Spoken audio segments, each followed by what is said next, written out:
राज्य में हजारों की तादाद में नए केस आने के बाद सीएम उद्धव ठाकरे ने अल्टीमेटम जारी करते हुए यह कहा कि अगर हालात नहीं सुधरे तो लॉकडाउन लगाना पड़ेगा। और इस बीच अमरावती में लॉकडाउन लग भी गया है, जबकि 4 जिलों में आंशिक लॉकडाउन लगा हुआ है।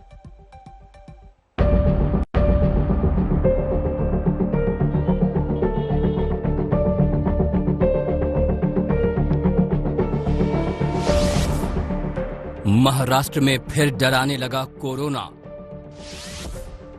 नए कोरोना केस में सबसे आगे महाराष्ट्र। सीएम का फिर लॉकडाउन का अल्टीमेटम। देश और दुनिया को बुरी तरह हिलाकर रख देने वाली कोरोना नाम की बीमारी फिर सिर उठा रही है। लौटते कोरोना की सबसे बुरी मार महाराष्ट्र पर पड़ी है। एक बार फिर यहां कोरोना के केस बढ़ रहे हैं। खुद सीएम को लोगों को अल्टीमेटम देना पड़ा है कि हालात नहीं सुधरे तो फिर लॉकडाउन लग सकता है। पहले आंकड़ों के हवाले से देखिए कैसे महाराष्ट्र में लापरवाही की वजह से कोरोना फिर से पैर पसार रहा है। 24 घंटे में महाराष्ट्र में 6,971 नए कोरोना केस सामने आए। एक दिन में राज्य में कोरोना से 40 जानें गईं। कोरोना से यहां डेथ रेट 2.47% हो गया है। अकेले महाराष्ट्र में करीब 53,000 एक्टिव केस हैं। हालात बेकाबू होते देख महाराष्ट्र की उद्धव सरकार ने सख्ती दिखाई है। राज्य में आज से सभी राजनीतिक, सामाजिक और धार्मिक सभाओं पर रोक लगा दी गई है। सीएम ने सख्त लहजे में लोगों को नियम मानने के लिए चेताया है।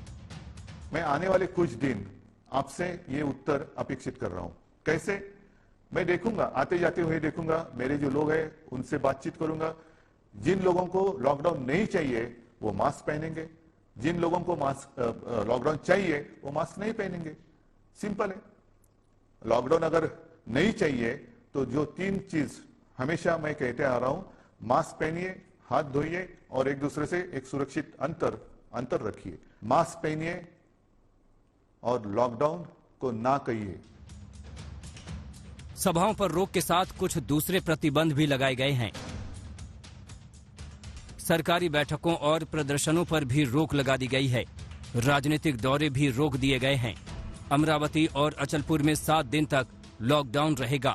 यवतमाल, अकोला, बुल्ढाना, वाशिम में भी 1 मार्च तक कुछ प्रतिबंध लगाए गए हैं। यहां शादियों में 25 लोग ही मौजूद रह पाएंगे। दफ्तर में 15% कर्मचारी ही आएंगे। नासिक में रात का कर्फ्यू लगाया गया है। पुणे में 28 फरवरी तक स्कूल, कॉलेज बंद रहेंगे। पुणे में भी रात का कर्फ्यू रहेगा। महाराष्ट्र में सख्ती जरूरी भी है। एक मॉल की ये तस्वीर देखिए। कोरोना गाइडलाइंस ताक पर रख दी गई है। इस मॉल के मैनेजर पर केस दर्ज किया गया है। और ये तस्वीरें नागपुर के बाजार की हैं और लोगों की लापरवाही की कहानी बयान कर रही हैं। शिरडी में भी हजारों की भीड़ उमड़ी है और कोरोना के नियम ताक पर रख दिए गए। महाराष्ट्र के साथ कुछ दूसरे राज्यों में भी कोरोना का खतरा बढ़ रहा है। छत्तीसगढ़, एमपी, पंजाब और जम्मू कश्मीर में केस लगातार बढ़ रहे हैं। केरल में भी नए केस की तादाद अचानक बढ़ी है। कोरोना की दूसरी लहर के बारे में सभी डॉक्टर कुछ नहीं कर रहे, लेकिन हालात ऐसे ही बने रहे तो ये सवाल फिर पैदा होगा कि क्या हम फिर कोरोना की गिरफ्त की तरफ बढ़ रहे हैं। पंकज उपाध्याय के साथ मुस्तफा शेख, मुंबई आज तक।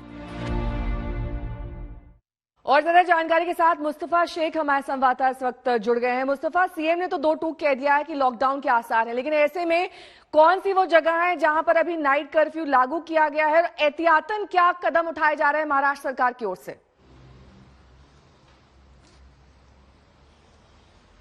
जी, नासिक, पुणे ये सिटीज ऐसी है जहां पर नाइट कर्फ्यू के हालात बन चुके हैं। वहां पर नाइट कर्फ्यू लगा दिया गया है। 1 दिन के अंतराल का वक्त दिया गया लोगों को तैयारी करने के लिए। अमरावती, यवतमाल ऐसी जगह है जहां पर लॉकडाउन जो है वो अनाउंस कर दिया गया है लोकल अथॉरिटीज की तरफ से। मुंबई में अगर आप देखें तो 200-300 के दर से हर रोज नए केसेस बढ़ रहे हैं। अभी जो कल नए केसेज आए हैं वो 900 के ऊपर हैं। अगर ये आंकड़े 1000 टच कर देते हैं 1 से 2 दिन में, तो बीएमसी भी कुछ ना कुछ रिस्ट्रिक्शन अनाउंस करेगी, ये बात लगभग तय है। 8 दिन का समय दिया गया है, वो 8 दिन इसीलिए भी है कि महाराष्ट्र में कई ऐसे सैंपल्स हैं जो एनआईवी भेजे गए हैं पुणे में ये टेस्ट करने के लिए कि नए वेरिएंट के कोविड जो है वो पाए जा रहे हैं महाराष्ट्र में, जिसके चलते जो केसेस बढ़ने का दर है वो काफी तेज हो गया है। क्योंकि डेथ रेट अगर देखें मुंबई का भी 3-4 ऐसा डेथ रेट है कोविड डेथ्स का, लेकिन जो केसेस है वो काफी ज्यादा बढ़ रहे हैं। तो ये सारी चीजें जो है 8 दिन में डिसाइड होगी, और लोगों को जैसे कि शादी का हॉल हो, मॉल में शॉपिंग हो, पॉलिटिकल प्रोटेस्ट हो, रिलीजियस सभा हो, इन सारी चीजों पर आप कह सकते हैं कि रोक एक तरह से महाराष्ट्र सरकार ने लगा दी है। लेकिन फिर भी अगर ये चीज शुरू रही तो फिर कोई एक कड़क और सख्त फैसला महाराष्ट्र की सरकार और बीएमसी ले सकती है जल्द, ये कहना गलत नहीं होगा। बहुत बहुत शुक्रिया मुस्तफा तमाम जानकारी के लिए आपका। तो 8 दिन का ऑब्जर्वेशन पीरियड है। महाराष्ट्र सरकार ये देखेगी कि अगर केसेस लगातार बढ़ रहे हैं, कंट्रोल नहीं हो रहे हैं, तो सख्ती से कदम उठाए जा सकते हैं। बात अब पश्चिम बंगाल की करेंगे, जहां पर सियासी संग्राम जारी है। कोयला तस्करी मामले में ममता बनर्जी के भतीजे अभिषेक बनर्जी की पत्नी रुजिरा नरूला को सीबीआई नोटिस मिलने पर सियासी घमासान छिड़ गया है। सीबीआई रुजिरा से पूछताछ करना चाहती है, टीएमसी इसे बदले की सियासत के रूप में प्रोजेक्ट कर रही है। তো বলেছি আমার পিছনে ইডি সিবিআই লাগাতে হবে না, আমি এই মাটির সন্তান।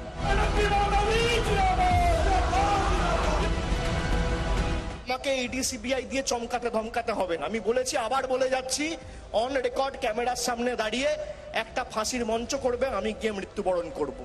ये कोलकाता में ममता बनर्जी के भतीजे अभिषेक बनर्जी का घर है। दोपहर को अचानक यहाँ हलचल बढ़ गई। सीबीआई की एक टीम नोटिस लेकर पहुंची थी। सीबीआई को अभिषेक बनर्जी की पत्नी से पूछताछ करनी थी।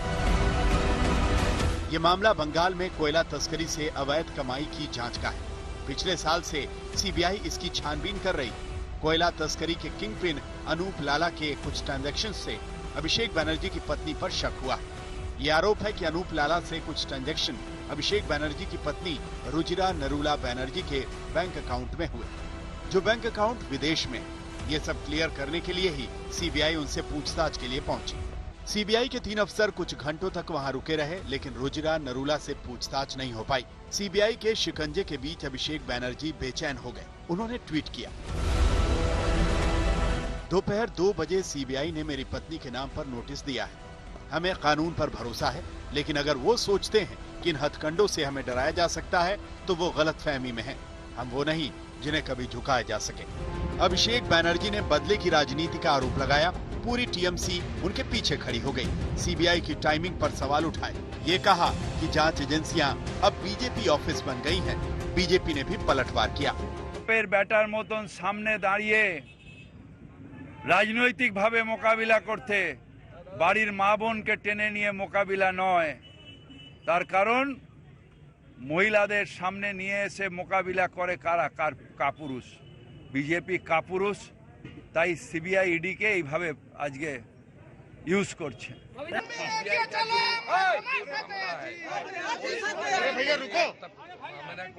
कुछ नहीं है इसमें, दखलदारी करने का कोई सवाल ही नहीं है।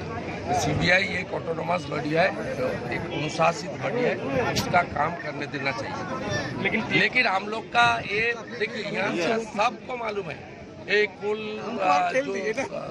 Smuggling, sand smuggling, stone smuggling और गाँव तस्करी, गाय का तस्करी, इस सभी में गोलाबाज भाईपो और उसकी एसोसिएट सब जुड़ा हुआ है। ये सबको मालूम है, सीबीआई को कार्रवाई करना चाहिए। बीजेपी का जवाब ये है कि सीबीआई के पास तथ्य होंगे तभी वो अभिषेक बनर्जी की पत्नी से पूछताछ करना चाहती। बिना तथ्य वो अभिषेक बनर्जी के घर क्यों जाएगी? कोयला तस्करी और गो तस्करी तो कई सालों से बंगाल में चल रही है। इससे करोड़ों की काली कमाई भी हुई। इसकी जांच भी होनी चाहिए। छोटे लोग ही नहीं, बड़े चेहरे भी सामने आने चाहिए। क्योंकि बंगाल की जनता ने तय कर लिया है कि ममता जी को हटाना और भारतीय जनता पार्टी को लाना, पर ये एक इंसिडेंस ऐसा हो गया जिसको लेकर ये आरोप लग रहे हैं कि केंद्र सरकार का, केंद्र सरकार का इससे कुछ लेना देना ही नहीं। ये जांच आज की नहीं है। पहले इनकी पार्टी के लोगों ने मुझे कागजात दिए थे, वो कागजात मैंने सीबीआई में भी सबमिट किए और उसके बाद सीबीआई ने जांच की। बंगाल की इस राजनीति में पहले से बहुत आग है। अब ममता के भतीजे और बहू पर एक्शन ने राजनीति की आग में एक तरह से पेट्रोल छिड़क दिया है। कोलकाता से पौलमी साहा के साथ आज तक ब्यूरो। अभिषेक बैनर्जी के घर के बाहर से मेरी सहयोगी पौलमी साहा इस वक्त जुड़ गई हैं। पौलमी, अगर अभिषेक बैनर्जी की पत्नी इतनी ही क्लीन है तो वो सीबीआई को फेस क्यों नहीं कर लेती? उनके सवालों का जवाब दे दे, दूध का दूध पानी का पानी हो जाएगा।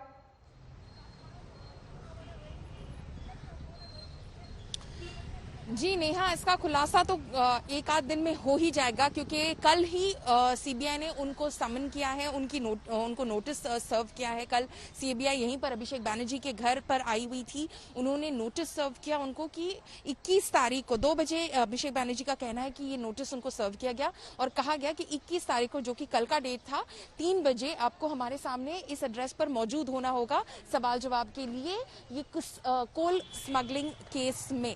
कल क्योंकि रुजिरा बैनर्जी यहाँ पर थी नहीं, तो वो नोटिस उनको सर्व कर दिया गया। दोबारा सीबीआई उनको ये नोटिस सर्व करेगी ताकि वो इस इन्वेस्टिगेशन से जुड़ जाए। और अगर इस तरह से 2-3 बार, क्योंकि उन्हें इस वक्त अक्यूज्ड की तरह नहीं ट्रीट किया जा रहा है, किसी भी टीएमसी लीडर को अक्यूज्ड के तौर पर इस वक्त ट्रीट नहीं किया जा रहा है, एक्सेप्ट फॉर विनय मिश्रा, जो इस वक्त एब्सकॉन्डिंग हैं, जो यूथ लीडर थे टीएमसी के, जिनसे अभिषेक बैनर्जी के लिंक्स हैं, ये कहा जा रहा है, और जो जिनकी वजह से अभिषेक बैनर्जी का नाम शायद सामने आ रहा है इन्वेस्टिगेशन में। पर सीबीआई का कहना है कि रुजिरा बैनर्जी का नाम सामने आया है इन्वेस्टिगेशन में। शायद वो कुछ फैक्ट्स और सर्कमस्टांसेस इस केस के बारे में जानती है, जिस वजह से हम उनसे पूछताछ करना चाहती है। पर जैसे आपने सवाल उठाया, सही सवाल है कि आखिर अगर रुजिरा बैनर्जी कुछ छुपाना नहीं चाहती और उनका कोई इन्वॉल्वमेंट नहीं है एज सच इस केस में, तो वो सामने आकर सीबीआई के सवालों का जवाब क्यों नहीं दे देती। बहुत बहुत शुक्रिया पौलमी इस तमाम जानकारी के लिए। आपका बात पीएम मोदी के मिशन बंगाल की करेंगे, क्योंकि प्रधानमंत्री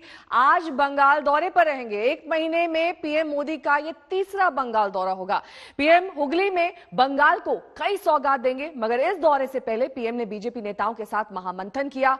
यह महामंथन 5 राज्यों में होने वाले चुनाव के मद्देनजर था।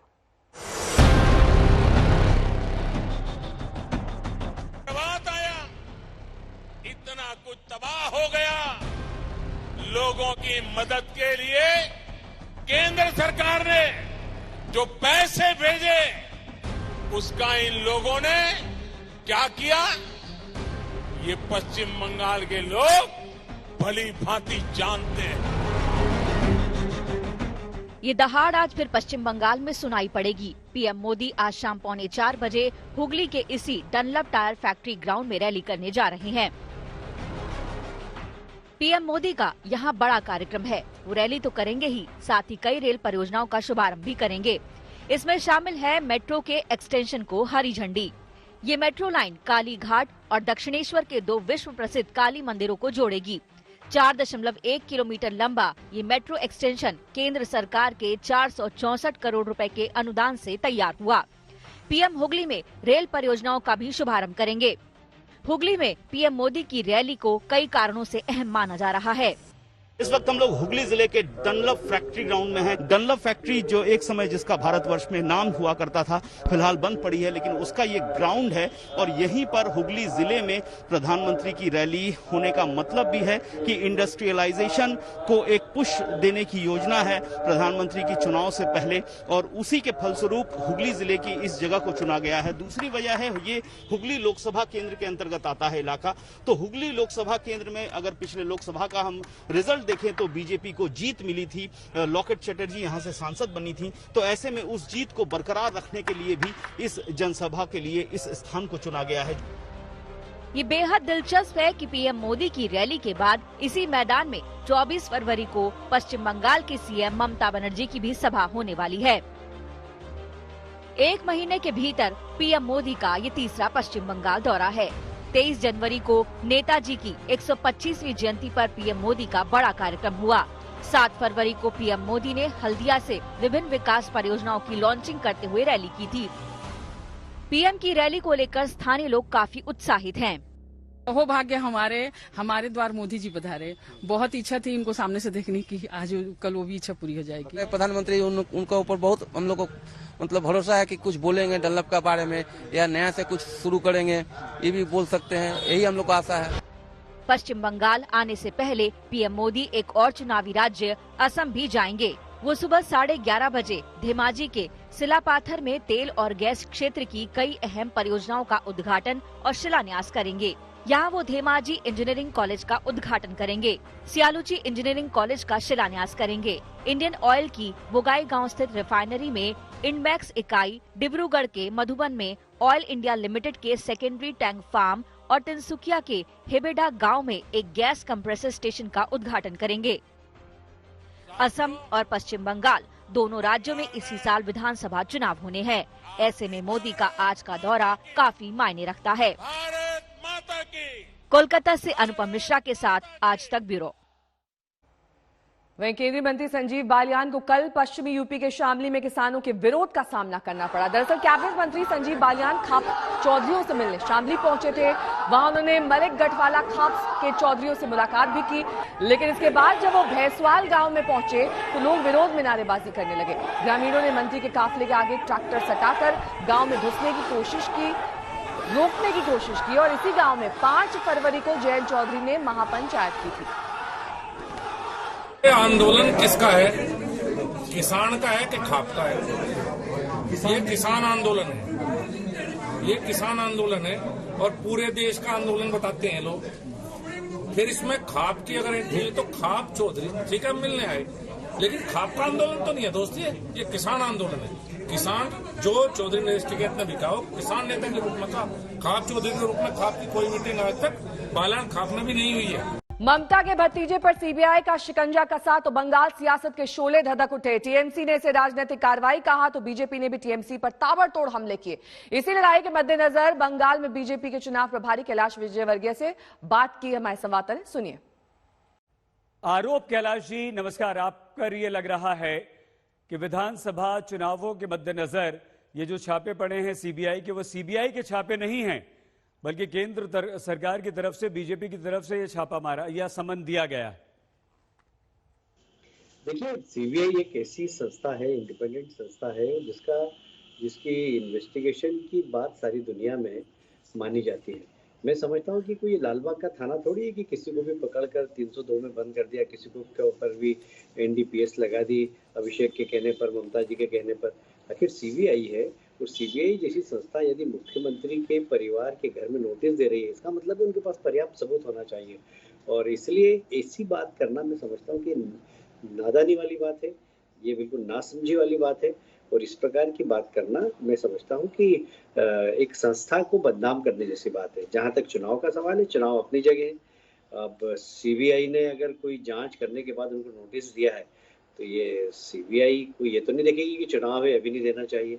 जब उनको तथ्य मिलेंगे, जब उन्होंने नोटिस दिए, इसलिए इस प्रकार की चर्चा नहीं करें तो ज्यादा अच्छा। ठीक है कैलाश जी, आप ये तो मानेंगे कि जिस तरह से बंगाल में आप लोगों ने एक आक्रामक रुख अपनाया है बंगाल विधानसभा चुनावों के लिए, लगातार आपके बीजेपी अध्यक्ष दौरा कर रहे हैं, गृह मंत्री दौरा कर रहे हैं, आप तो लगातार वहीं पर हैं, तो आपको नहीं लगता कि चुनाव में कुछ ना कुछ फायदा इसका आपको जरूर मिल जाएगा?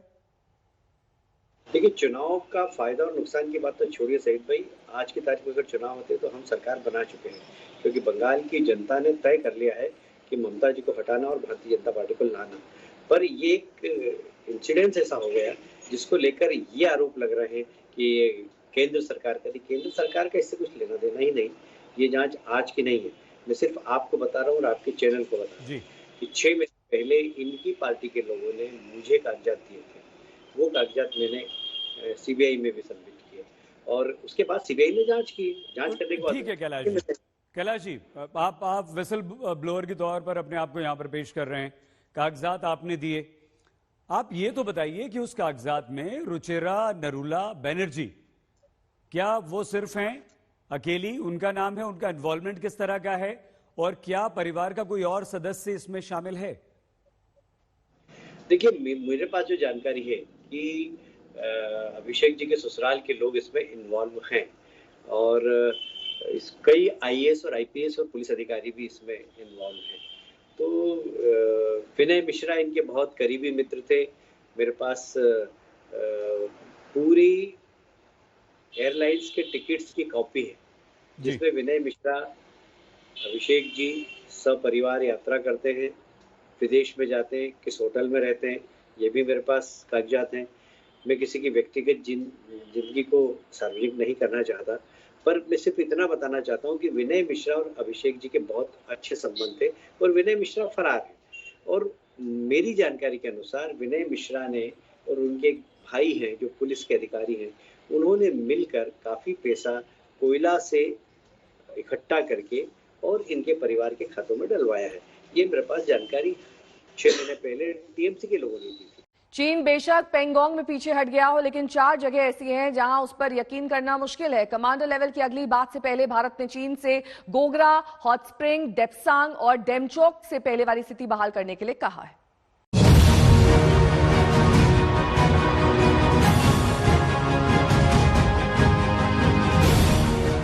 भले ही पेंगोंग में चीन और भारत की सेना अपनी अपनी फॉरवर्ड पोस्ट से पीछे हट गई हो, लेकिन तनाव के कई केंद्र अभी भी बने हुए हैं।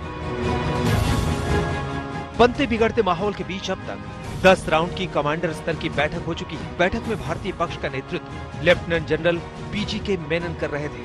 वहीं चीन की तरफ से आर्मी की दक्षिणी सिंजियांग मिलिट्री डिस्ट्रिक्ट के प्रमुख मेजर जनरल लियू लिन बातचीत में शामिल हुए।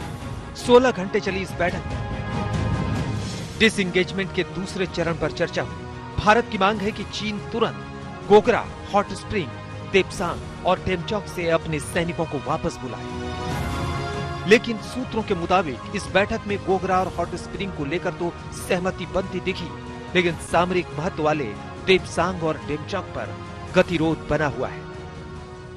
चीन के मोल्डो बॉर्डर मीटिंग पॉइंट में लगभग 16 घंटों तक चली बातचीत के बाद भारत और चीन के कोर कमांडर्स के बीच आम सहमति बनी है कि गोगरा और हॉट स्प्रिंग पर अपने सिपाहियों को पीछे हटाने के लिए कारगर कदम उठाने की आवश्यकता है। लेकिन अभी तक डेप्सांग से लेकर डेमचोक तक सिपाहियों को पीछे हटाने की बात पर आम सहमति नहीं बन पाई है। सूत्रों के हवाले से खबर है कि भारतीय सेना ने चीन को साफ कर दिया कि LAC के आसपास सैनिक जमावड़ा कम करने से दोनों देशों के बीच भरोसा बढ़ेगा। दोनों सेना को पहले से तय LAC का सम्मान करना होगा और गोगरा, हॉट स्प्रिंग की तरह ही देप्सांग और डेमचोक पर पहले के हालात बनाने होंगे। भारत का डिफेंस मिनिस्टर हूं, आप यह जानना चाहेंगे इंडिया चाइना स्टैंड ऑफ जो चल रहा था उसका क्या हुआ। आप सब लोगों को जानकारी होगी। 9 राउंड्स की डायलॉग के बाद मिलिट्री लेवल पर, डिप्लोमेटिक लेवल पर एक पार्ट अब तक रिजॉल्व हो चुका है। लेकिन कांग्रेस हमको बदनाम करने की कोशिश करती है, कहती है कि हमने भारत की जमीन गंवा दी। मैं आपको विश्वास के साथ कहना चाहता हूं बहनों भाइयों, जब तक इस शरीर में खून है, प्राण है, भारत की 1 इंच जमीन पर भी कोई मां का लाल कब्जा नहीं कर सकता। चीन अभी देप्सांग और डेमचोक के इलाके में सेना की पेट्रोलिंग करने से रोकता है। ये मैसेज उसको बिल्कुल लाउड एंड क्लियर हो गया है कि हम LAC के ऊपर स्टेटस को यूनिलैटरली उनको चेंज करने नहीं देंगे, स्पेशली यूजिंग ऑफ फोर्स। ये उसने हर इलाके में जो हमारी कार्रवाई थी उसको क्लियर समझ आ गया है। उसको ये भी समझ आ गया है कि जो उसने ये कार्रवाई की वो उसका एक सॉर्ट ऑफ स्ट्रेटेजिक मिसकैलकुलेशन था। बड़ा विवाद डेप्सांग को लेकर है, जहां पर lieutenant general YK Joshi, army commander northern command के मुताबिक भारत और चीन के बीच वास्तविक नियंत्रण रेखा कहां है, सबसे बड़ा विवाद इसी को लेकर है और संभवतः इसके लिए कुछ और दौर की वार्ताओं की आवश्यकता होगी, न केवल सैन्य स्तर पर बल्कि राजनीतिक स्तर पर भी और राजनयिक स्तर पर भी। दरअसल चीन के इरादे दौलत बेग ओल्डी और देप्सांग सेक्टर में दबदबा कायम करने का है, लेकिन भारत जानता है कि चीन की साजिशों को चकनाचूर करने के लिए दौलत बेग ओल्डी की भूमिका बहुत बड़ी है। ये एक सामरिक महत्व वाली लोकेशन है। दौलत बेग ओल्डी से भारत काराकोरम, अक्साई चीन, गिलगित बाल्टिस्तान तक चीन के मंसूबों को रोकने और LAC पर चीन को नाकाम करने में सक्षम है। यही वजह है कि चीन इस पोजीशन से पीछे हटने को अब तक तैयार नहीं हुआ है। 10th round of core commander level talks जो मोल्डो गैरिसन में संपन्न हुए, तकरीबन 16 घंटे चले। दोनों देशों ने फेज 1 के डिसएंगेजमेंट के ऊपर संतोष प्रकट किया है और उम्मीद जताई है कि आगे भी इसी तरीके से बातचीत वो करते रहेंगे और बाकी फ्रिक्शन पॉइंट्स को भी इसी तरीके से सुलझाया जाएगा। और इस वक्त की बड़ी खबर श्रीनगर से आ रही है, जहां पर श्रीनगर जम्मू हाईवे पर आईईडी बम मिला है। जी हां, आपसे थोड़ी देर पहले एक खबर आई, आईईडी वहां पर बरामद किया गया है। श्रीनगर जम्मू हाईवे की एक घटना, इस वक्त की बड़ी खबर, जबकि सुरक्षा चप्पे चप्पे पर श्रीनगर जम्मू हाईवे पर भी तैनात रहती है। जगह जगह बैरिकेडिंग के जरिए चेकिंग की जाती है, लेकिन यहां पर आईईडी की बरामदगी से इस वक्त और पुरजोर तरीके से चेकिंग अभियान चल रहा है। पुल के नीचे ये आईईडी पाया गया है। ये दरअसल जो जगह बताई जा रही है रेलवे स्टेशन के पास है और श्रीनगर बारामूला हाईवे है। आज तक पर ये एक्सक्लूसिव तस्वीरें आप देख रहे हैं श्रीनगर रेलवे स्टेशन के पास। ये आईईडी की बरामदगी, पुल के नीचे ये आईईडी पाया गया।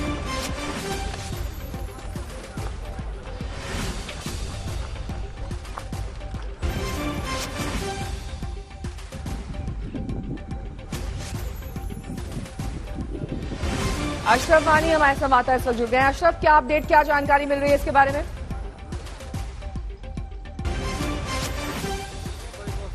अशरफ, आपको आवाज मिल रही है?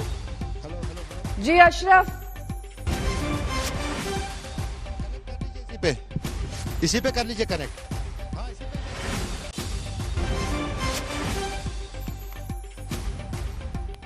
इस वक्त की बड़ी खबर एक बार फिर आपको बता दें, श्रीनगर जम्मू हाईवे पर यह आईईडी की बरामदगी हुई है। पुल के नीचे से यह आईईडी बरामद किया गया है, जिसकी वजह से वहां पर इस वक्त सशक्त तलाशी अभियान चल रहा है और पूरे इलाके में इस वक्त सुरक्षा घेराबंदी आप देख सकते हैं। एक्सक्लूसिव तस्वीरें आज तक पर। हालांकि इस हाईवे पर पहले से ही काफी सख्त सुरक्षा रहती है। अशरफ हमारे साथ जुड़ गए हैं। अशरफ, क्या जानकारी, क्या अपडेट मिल रहा है इस पूरी खबर के बारे में? श्वेता, दरअसल ये सड़क जो है लसजन इस इलाके को कहते हैं, जो जम्मू श्रीनगर राष्ट्रीय राजमार्ग है, उसी पर ये आईडी जो है बरामद हुआ है। ये दो पुल है, क्योंकि 4 लेन ये हाईवे है, सबसे बड़ी हाईवे जम्मू कश्मीर की, जो पूरे कश्मीर को देश के साथ जोड़ती है। इसी के ऊपर जब आज सुबह रोड ओपनिंग पार्टी जो सुरक्षा बलों की थी, वो यहाँ से तलाशी अभियान करके निकल रही थी, उन्हीं को इन पुलों के बीच में जो है कुछ एक आईडी मिली है।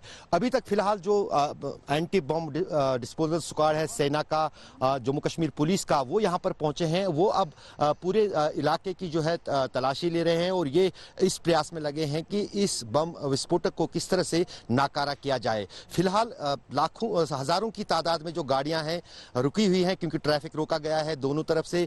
जो बारामूला और श्रीनगर से ट्रैफिक जम्मू की ओर जाता है, उसको भी रोक दिया गया है। श्रीनगर के कई इलाके इस हाईवे से जुड़े हैं, उन पर भी ट्रैफिक रोक दिया गया है और जो जम्मू से श्रीनगर की ओर ट्रैफिक आता है, उसको भी फिलहाल इस पुल के दोनों तरफ से रोक दिया गया है। आज महत्वपूर्ण यह भी है, आज करीब 11 महीने के बाद श्रीनगर बारामूला और बानिहाल के बीच जो रेल सेवा है उसको शुरू होना था। पहले वो अनुच्छेद 317 हटने के बाद कई महीनों तक बंद रही, फिर मार्च में कुछ दिनों तक चलने के बाद आज दोबारा करीब 11 महीने के बाद इस रेल सेवा को शुरू होना था।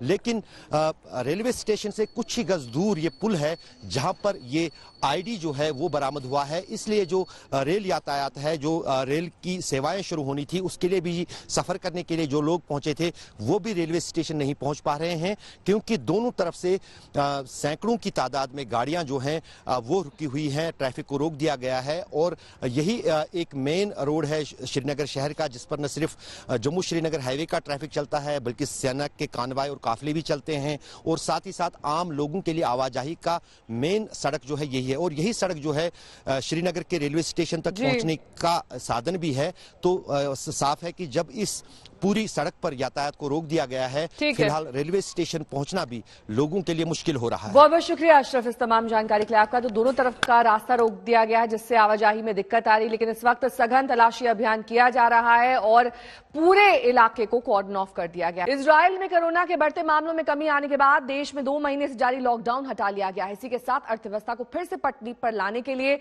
जिम, स्विमिंग पूल्स को खोल दिया गया है।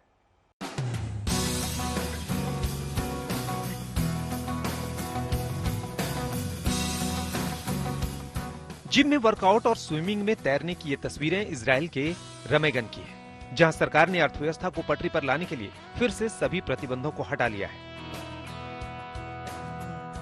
यहाँ gym, swimming pool, cinema, restaurant और मॉल और बाजारों को फिर से खोल दिया गया है और लोग अब सामान्य जिंदगी में लौट रहे हैं।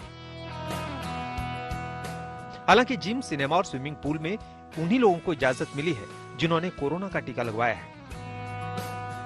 बढ़ते कोरोना की वजह से पिछले 2 महीने से यहाँ सख्त लॉकडाउन लगाया गया था, जिसकी वजह से यहाँ पर लोग घरों पर रहने को मजबूर थे। लेकिन कोरोना प्रतिबंध हटने से एक बार फिर इनके चेहरे खिल गए हैं।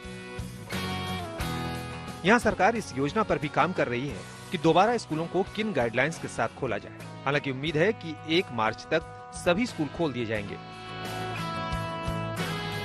कोरोना संक्रमण को काबू में करने के लिए इजराइल में बड़े पैमाने पर लोगों को कोरोना वैक्सीन भी लगाई जा रही है। इजराइल में करीब 1 करोड़ लोगों को वैक्सीन लगाई जा चुकी है, जिससे कोरोना पर पूरी तरह काबू पाया जा सके। आज तक ब्यूरो। अमेरिका में वैश्विक महामारी कोरोना वायरस का कहर लगातार जारी है। यहां कोरोना से अब तक 5 लाख से ज्यादा लोगों की जान जा चुकी है। वहीं बाइडेन ने साल के अंत तक हालात सामान्य होने की उम्मीद जताई है।